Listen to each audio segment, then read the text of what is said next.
Hi. So இன்னைக்கு என்ன ஹெல்த்தியான ரெசிபி பார்த்தீங்கன்னா கார்லிக் ஸ்டிர் ஃப்ரைட் ப்ராக்லிஸ். ரொம்ப குவிக்கான ரெசிபி அண்ட் டேஸ்ட் வேற லெவலில் இருக்கும். ஸோ நான் 1 கப் ப்ராக்லிஸை பிளான்ச் பண்ணி வச்சிருக்கேன். ஒரு பேன் எடுத்துக்கோங்க, 1/2 ஸ்பூன் பட்டர் போட்டுக்கோங்க, 5 to 6 பல் பூண்டா ஃபைனா சாப் பண்ணி வச்சிருக்கேன். நல்லா சாட்டே பண்ணிக்கோங்க. நம்ம ஆல்ரெடி பிளான்ச் பண்ணி வச்சிருக்க ப்ராக்லிஸை போட்டு ஒரு சாட்டே கொடுத்துக்கோங்க. அண்ட் தேவையான அளவு சால்ட், நிறைய chilli flakes and Italian seasoning போட்டு ஒரு மிக்ஸ் கொடுத்துக்கோங்க. அண்ட் 1/4 ஸ்பூன் பெப்பர் போட்டு நல்லா மிக்ஸ் பண்ணிக்கோங்க. 1/2 spoon soy sauce and 1/2 spoon vinegar போட்டு நல்லா மிக்ஸ் கொடுத்துக்கோங்க. அண்ட் கடைசியா ஒரு கிரன்ச்சி ஃபீல்காக ஒயிட் செசமே சீட்ஸை ஸ்ப்ரிங்கிள் பண்ணி விட்டீங்கன்னா நம்ம சூப்பர் டேஸ்டி அண்ட் ஹெல்தியான garlic stir fried broccolis ready.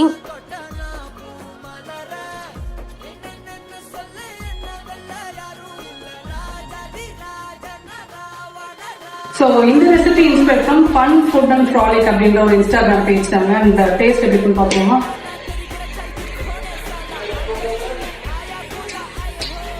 செம்மையா இருக்கும். அந்த வினிகர் போட்டனால கொஞ்சம் டேங்கியா இருக்கும். கண்டிப்பாக